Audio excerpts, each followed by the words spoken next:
Bueno, seguimos en Punta de la M y por supuesto que hablamos del debate presidencial. Anoche tuvo 42 puntos de rating, solamente en el vivo y el directo, más las redes sociales, se podía llegar a sumar un 47 total de puntos de rating, ¿no? O sea que no estamos tan alejados de la preocupación central de las elecciones del próximo 22 de octubre, ¿no? Esta reticencia a la política que parecía que se venía encima en esta fecha, bueno, no fue tal así y lo demostró la cantidad de gente que estuvo viendo el debate, queriendo escuchar, a ver qué pasaba, si se sacaban, si había algún comportamiento que llamara la atención.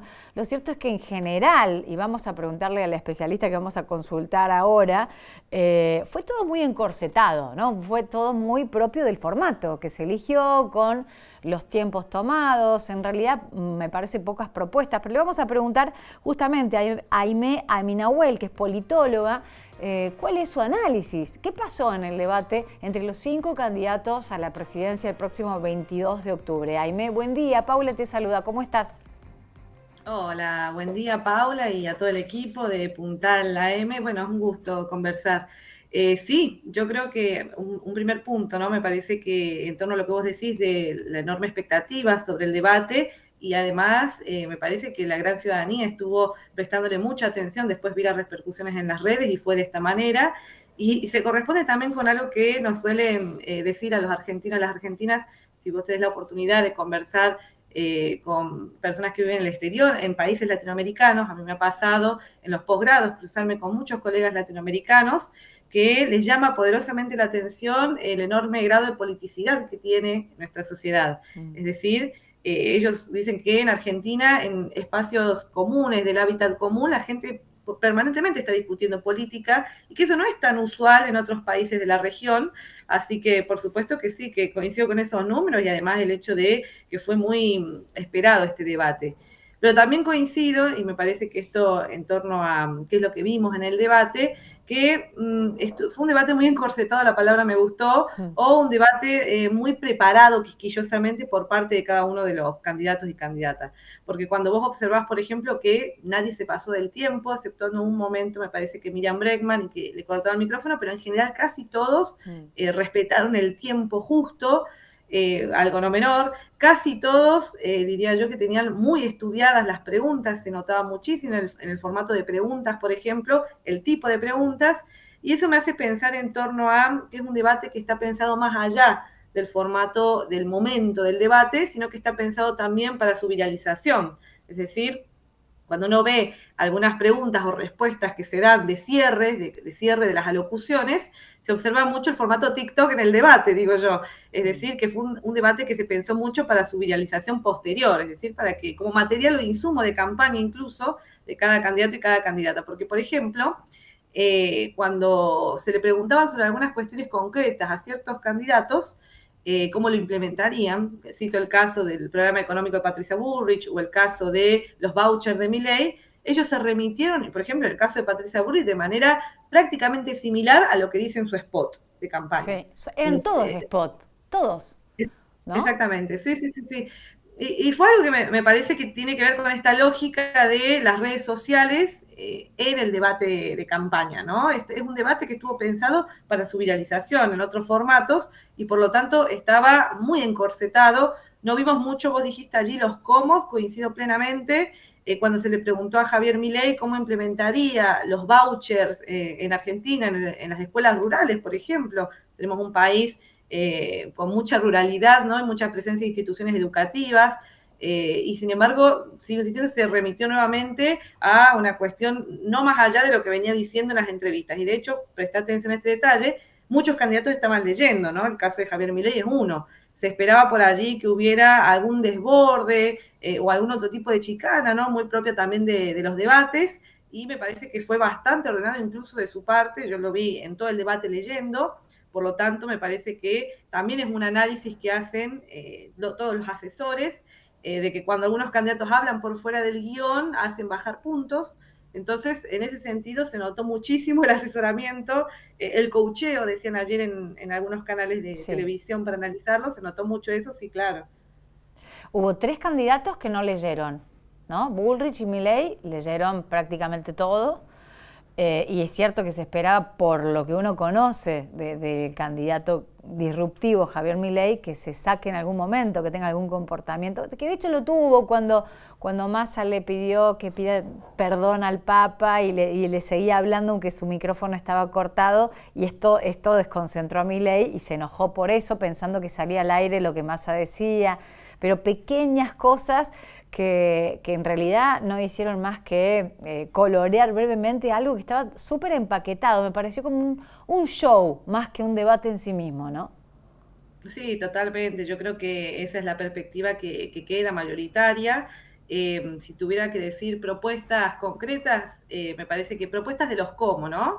Porque por allí cuando uno escucha en el tópico economía, me parece que lo que más resaltó fue el tema de inflación, déficit fiscal y gasto público, ¿no? Tres elementos que estuvieron en boca de la mayoría de los candidatos.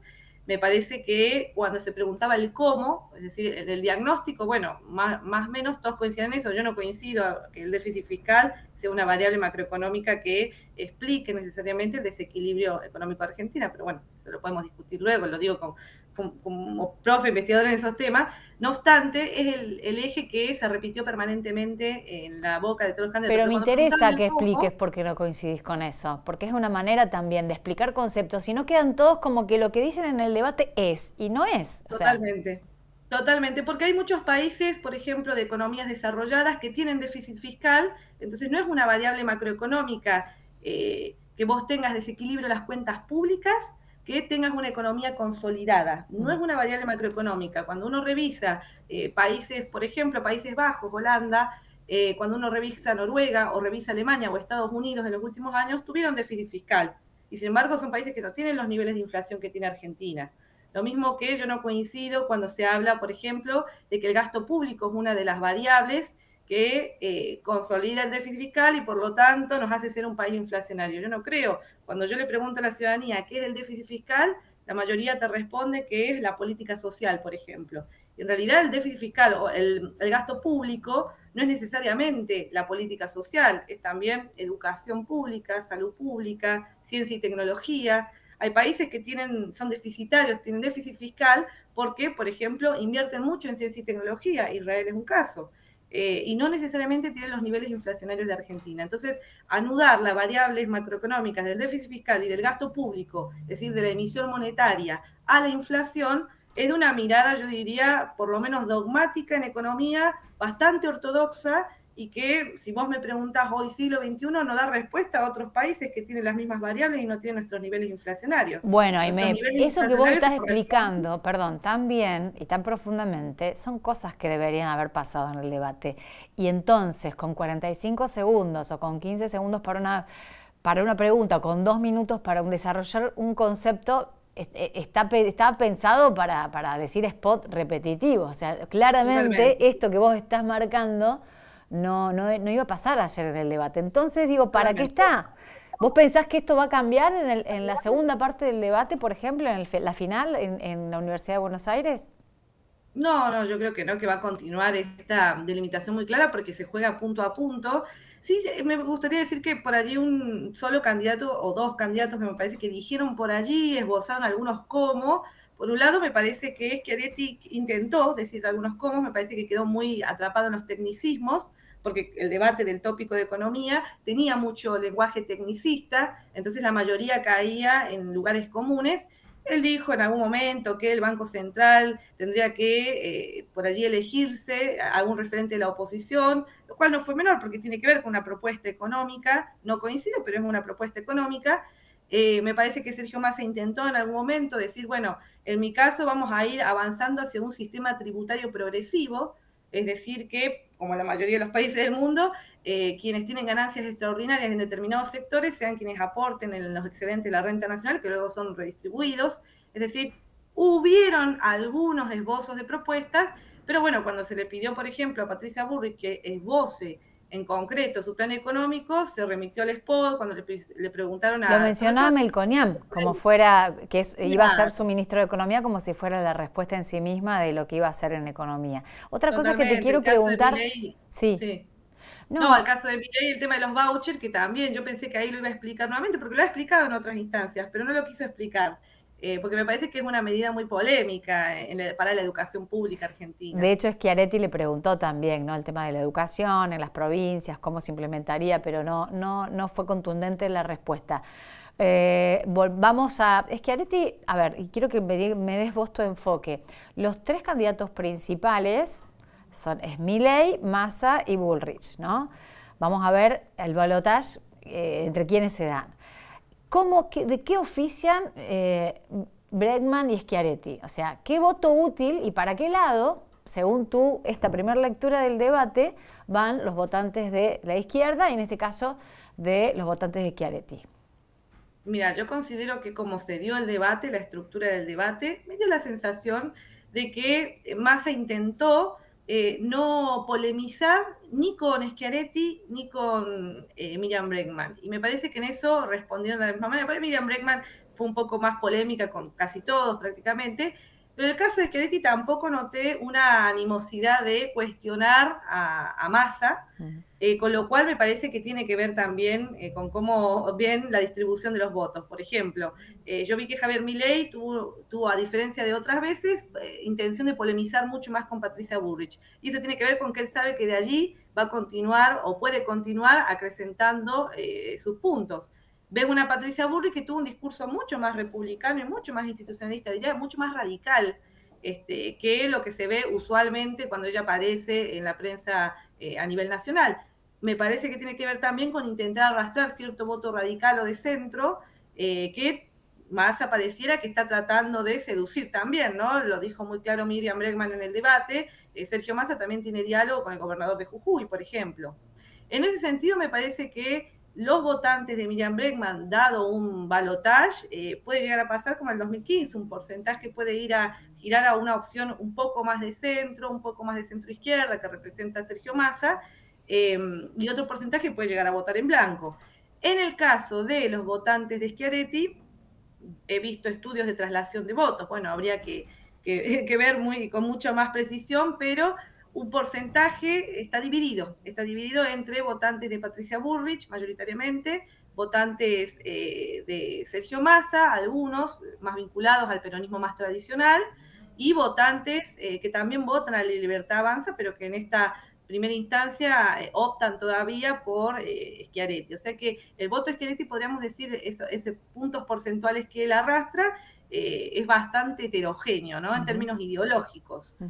Así que en ese sentido es más complejo poder definir hacia dónde va a ir mayoritariamente. Pero te digo que cuando ven la traslación de votos se observa que puede ir a parar o va a ir a parar a esos tres espacios. Bien, estamos hablando con Aimea Minahuel, politóloga. Para finalizar, quiero preguntarte, a ver, por el candidato de nuevo, ¿no? Milei, del que se esperaba a ver que tenga algún desborde. Bueno, se lo intentó provocar con el pedido de perdón al Papa. No mencionó la palabra dolarización, que fue caballito de batalla a lo largo de toda su campaña. No la mencionó en su propuesta económica.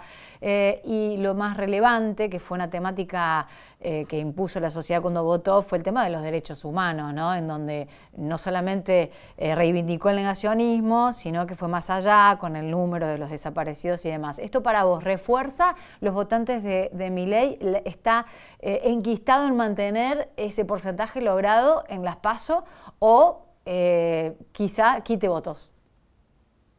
Yo creo que todo lo que hace y dice Javier Milei, y lo pude comprobar allí en el debate, cuando un poco lo que vos decís, no explica los vouchers, no dice dolarización, etcétera, etcétera, es decir que, y además leyó de principio a fin lo que quería decir, entonces yo creo que todo lo que él dice en estos espacios de enorme visibilidad, eso es muy controlado.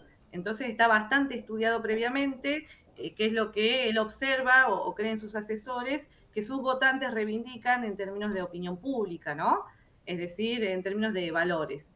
Ciertamente es que este tema del negacionismo, yo creo que a nivel institucional, ¿no? Y de republicanismo es algo profundamente triste y además escandaloso. Él decía que nos podría llegar a convertir en Alemania, en Estados Unidos. La verdad es que si viviera en Alemania estaría ya siendo juzgado por apología del delito, ¿no? Porque, digo, ese tipo de países toman muy en serio las políticas de memoria.